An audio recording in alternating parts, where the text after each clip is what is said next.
This is Danny Flexen here for Seconds Out. Delighted to be joined by my good friend and highly esteemed trainer, Don Charles. Don, how are you? Um, I'm good, thank you. I'm good. You've been in the news this week. Despite not making any statements yourself, it seems everyone else is talking about you. Um, in a positive sense, you'll be glad to know. In that Okay. you have reportedly taken on a new charge in the WBA regular heavyweight champion, Daniel Dubois. Just, I suppose, first of all, can you confirm that that is indeed the case? That is the case. Obviously, it's totally unexpected from by myself. It just came out of the blue. It's not the norm for me because I don't generally, over 20 years of doing this job that I love, um, the way I get fighters, the fighters come to me off their own back. I've never had one promoter recommend or send me any of these top uh, level fighters. So, like I said, yeah, I'm delighted to have inherited a fighter in the name of Daniel Dubois, a high caliber, established fighter. Yeah. So I guess tell us then, as you've said, you haven't had recommendations from promoters at any point in your career. How did this particular deal come about? You know me, I'm a firm believer in the universe, planet, energy. I have some good people around me. Everybody knows that myself and Spencer Fearon go back a long way, and I've known Spencer since he was like I said, 14, 15-year-old. Him and Danny Williams, they boxed for my amateur club in Brixton ABC. And he knows me very well. And yeah, and my colleague, I've got some good people around me. My business partner, Obi, they were asked a question by the father, David Dubois, Senior, and they recommended that he comes to have a look and speak to me of what we could do together. And I've known Daniel since he was 17 years old. Daniel Dubois, his father brought him to spar Dereck Chisora when Daniel was a mere 18-year-old. And even back then, I was asked to get involved back then. I didn't because I wanted the young man to go through and fulfill his amateur career and get experience and stuff. So it's really funny how things work because myself and the father, we spoke like when Danny was, like I said, 18 years old. Nothing came because he was 18 years old, So it's remarkable what the young man has gone away and done. And here we are. Now, I spoke to Spencer yesterday, I think, or maybe the day before now. And I don't know how much you can say, similar to when I spoke to him, but how much do you know and how much can you say about the reasons for Daniel departing his previous trainer, Shane McGuigan, out there in East London?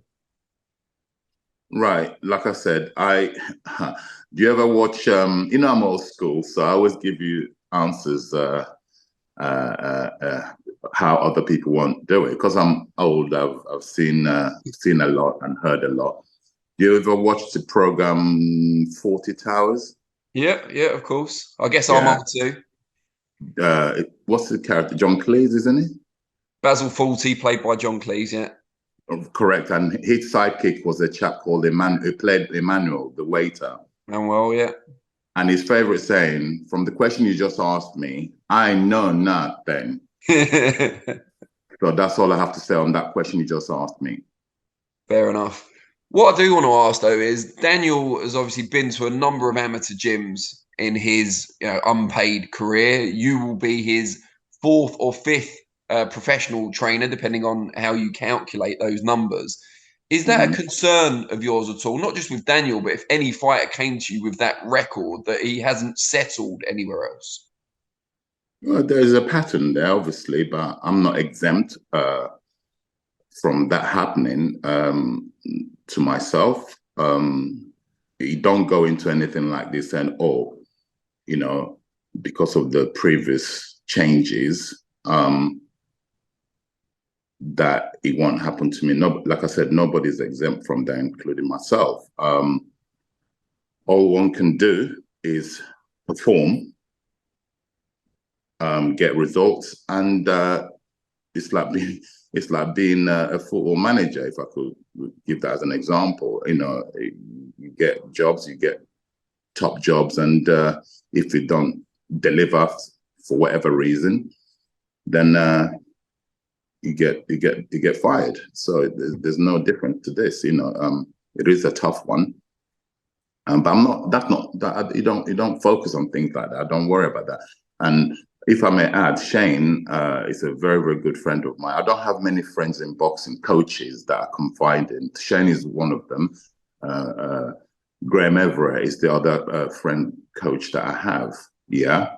Tunde Ajayi and Xavier Miller. So that's 4 out of the whole boxing fraternity. Yeah. So, you know, I don't speak to nobody. I'm quite a bit of a recluse. I'm very secretive. And yeah, that's me. So yeah. So I spoke to Shane about this out of respect, because I have a good relationship with him and his father. And they gave their, not permission as such, the blessings. I also, as you know, Dubois is managed by Martin Bowers.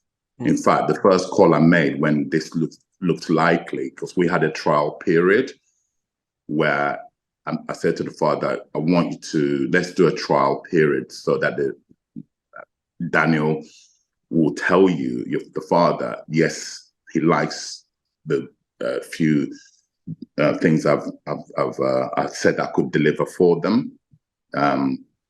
So once that was ascertained, they were happy that, yeah, we think we want to be here. The first phone call I made was to the manager to let him know that, out of respect, you know, and Martin again gave his blessings. He said, yeah. So I'm not, I've been here, I've been on this planet for a long time. How I was raised is with respect, and what you expect from others, you have to give it first. And fighters have left me, in contrast, and gone to other coaches. I never ever got a call from any of those coaches out of respect to say, by the way, your boy, a former student, has come to me. I'm not going to say, no, don't train them. No, it's just respect, isn't it? No such call came. And those personnel know who they are. But like I said, I'm old school. Old school is loosely used. It's the mannerism, the way you're brought up, the way you're raised, values. You have certain values. Now, you mentioned the father there, David Dubois. There's been a number of previous trainers of Daniel who found the, what shall I say, presence and involvement of the father quite difficult to deal with. Most of them have said that off the record, I should insist, in case people look back.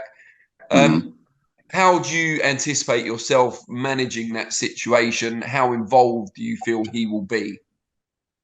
Right, it's quite simple, right? You know, paranoia and insecurity is a condition, and I don't happen to suffer from any of those, right? Right, and you've got to look at this man. I happen to know him, his history, okay, his background. He's got many children, as you know, right? Okay, so this man, he has told me, he trained these kids from being very, very young to install what he's installed in them. Yeah, not just about boxing, about values of life, discipline. Yeah, he's done a great, great job. To some degree, he was it's not just coaching in boxing, life coach. He's a life coach to his children. Yeah, so he's done a remarkable job, in my opinion, because when you have that many kids, yeah, to have every one of them are practically the same, in the sense that he has schooled his his children, yeah, is put the basic fundamentals of everyday life, mannerism, behavior, the lot. So, of course, he's very much involved in their lives, hence why they're successful. Let's look at the positives of that. Now, I have no problem whatsoever of the father being present. Okay, I'll give you an example.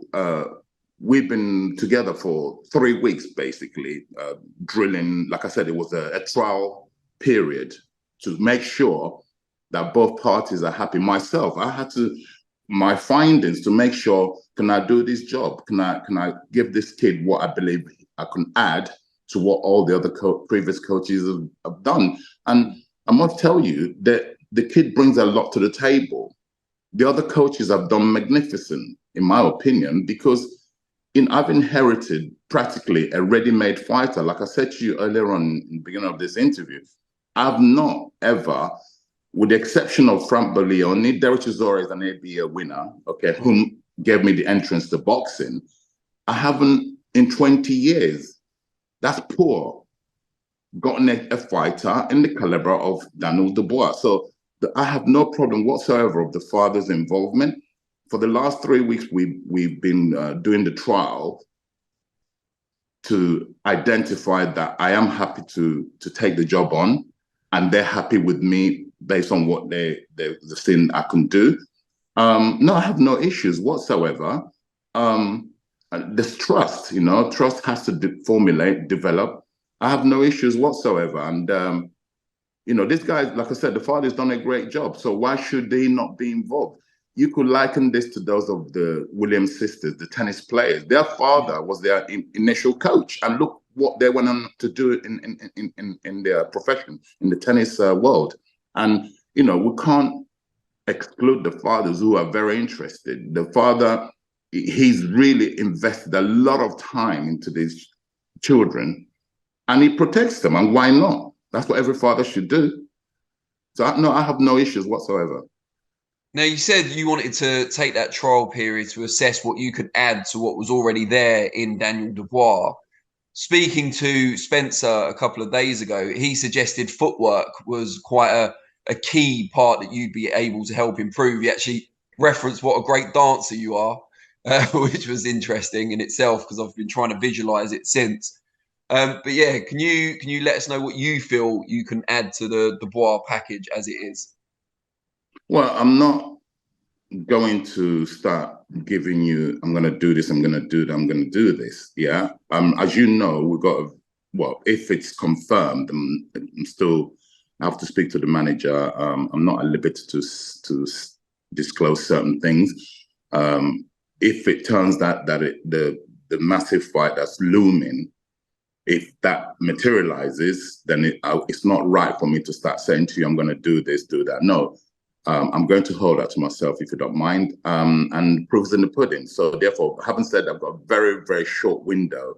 It's not ideal to inherit this fighter that I've been waiting for the last 20 years. And then there is no run up to, i.e. for him to get used to myself, have a tune-up fight, stuff like that. In an ideal world, that will be the case. But unfortunately, yeah, I've always been thrown in at the deep end. No complaints. I love it. I love the pressure. I'm in it for that. From when I was a novice, because I don't forget nothing. I know my history in this industry. When I was a mere novice with Dereck Chisora, like I said, whom flew me into the industry successfully. Yeah, we were Dereck's 16th professional fight. We were put in a position to challenge for a voluntary, Vladimir Klitschko elected to fight Dereck Chisora for a voluntary defense. Yeah. Okay. We didn't have to take it. Okay. Frank Warren asked me, he left it to us. He said to myself, Dereck, and Dereck's mother, we slept on it before we went back to Frank. Said, you know what? We're going to go for it. And guess what? We went for it. And guess what? The champion aborted mission in the last minute, because the great late Emanuel Stewart, I've always said it in various past interviews that I've given, he told me 7 weeks prior to the great man passing away, we were on a telephone conversation, a long telephone conversation, which he he revealed to me that he pulled Vladimir Klitschko out when he saw us in Mannheim, Germany. Tunde Ajayi was present doing the public workout, because I'd never done one in my life, public workout. Maybe we showed too much. He saw enough that when they went back to their hotel room that evening, which is on a Wednesday, the fight is on a Saturday, stadium was sold out, they aborted mission. The great late Emmanuel Stewart revealed to me that he pulled his guy out because when he saw us in the flesh, Dereck Chisora was all wrong for his guy, period. So that was us taking an opportunity that was thrusted upon us. Then 2 years later, again, his big brother stepped in, Vitaly Klitschko, and we also took that. All the experts said that no chance, 2-round job, Vitaly will knock Dereck out. Again, credit should be given where it's due. I've never, as a coach, been credited with that. We didn't win. No, we didn't. But it must be pointed out that Vitaly Klitschko at that point had 43 fights. He'd knocked out 40 opponent, 40 opponent. Dereck Chisora was the 4th opponent to have gone the distance. In fact, Dereck Chisora was the first person in the 10 years of Vitaly Klitschko, with the exception of Lennox Lewis, to win rounds of him. Nobody wins rounds of Vitaly Klitschko. We were awarded 4 rounds in Germany. Okay, we didn't win. Like I said, I look at all the stats, everything. I don't miss nothing. So at no point have I been credited with anything like that, okay? All these new great coaches you guys label, yeah, I don't buy the hype.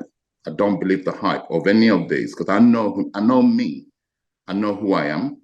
I know what I can do, okay? Look what I've done with Dereck Chisora, right? People didn't give Dereck a chance. They didn't, people who even was involved in his development earlier on in the amateur, they didn't tip him to even win the British title. Yeah, we won that in Dereck's 10th professional fight, right? So like I said, I know me. So whatever people say, I know me, and I'm confident in my ability to do what I'd like to do in the sport. All I haven't won as a coach is the world title. And I've been now, no complaints now, I've got it now, as in to the athlete who I believe is well equipped to do cross that line for the fighter, first and foremost, and for myself. You mentioned a big fight potentially looming. That's, of course, the mandated shot at the unified world champion, Oleksandr Usyk. I know you can't say how close that fight is, but when you started this relationship with Dubois, has anyone from his team asked you if you feel he's ready for that Usyk fight next? Because you've just started working with him. Presumably that would be something they'd want to know. Yeah, of course. I was asked the question, and again, I will hold in on me, cagey man. Because of my age, I like to say I'm a wise man. Yeah, I was asked questions, and I know what I answered and how I answered them. Yes, that question was posed to me, but I'm not gonna tell you how I answered them. Okay, well, tell us what you make of the style matchup then between Dubois and Usyk. Horrible. for both parties. Can you expand upon that? In what way? Well, it's well documented. Usyk is a great mover, masterful technician. Yeah, I mean, gosh, I mean, what a daunting task. He's at the height of his career, confidence-wise. And then again, Daniel is all wrong for him. You know, Daniel doesn't have the experience to be able to fight a guy like that. But I've seen things, and we've got reasons to believe that no matter how small the chance. Have we got a chance? The answer is yes. So no matter how small that chance is, we're going to seize it, cut the M. Now, you said about getting chucked in at the deep end as a trainer. If the collective decision is made, because it won't just be your decision, of course. Absolutely, yeah. For Daniel to challenge Usyk next, I know there's talk about Usyk fighting in this mega show at the end of the year. If Yeah. that does happen next, how confident would you be in your own abilities to get the job done and do everything you need to do in such a short space of time with your new protege? Well, like I said, yes, in an ideal world, I'd like to have a longer period, but that part of it is out of my hands. And this is like you alluded to it as well. It's not just my decision. I'm asked my opinion. I can only state my opinion, and it's unanimous decision. If it's unanimous, that will be Daniel's next fight. There's Frank Warren, the promoter. He's got the wills. He tells us and tells the manager. Manager tells me, and if it's all stations go, I'm preparing my guy as if we are going to have that as our next fight. We have to. But again, the people who pull the strings, like Frank Warren, the promoter, and Martin Bowles, the manager, if they give me the green light, said that is who you'll find, then we're already in our heads preparing for such a character like Usyk, yes. And there's also, me, it's not all like serious. So there's another, again, this is partly to do with my age, Dan. There's a program I think it was late 70s to mid 80s, a chap called Huey Green. Okay. Was that Generation Game? No, he may have done that, but he did one before that. Do you know what that program was called? No, tell me. Opportunity Knocks. Oh, of course. Yeah. Ask your parents, they'll tell you. I was the Bob Monkhouse era of Opportunity Knocks. Okay. I think he took over in the late 80s. That's correct. Oh, so you do remember Bob Monkhouse doing it then? Yeah. Okay. Not a lot of people know that. Yeah. So basically, it's opportunity knocks. When opportunity knocks, timing, isn't it? It could be for us or it could be not for us. So we wait to see.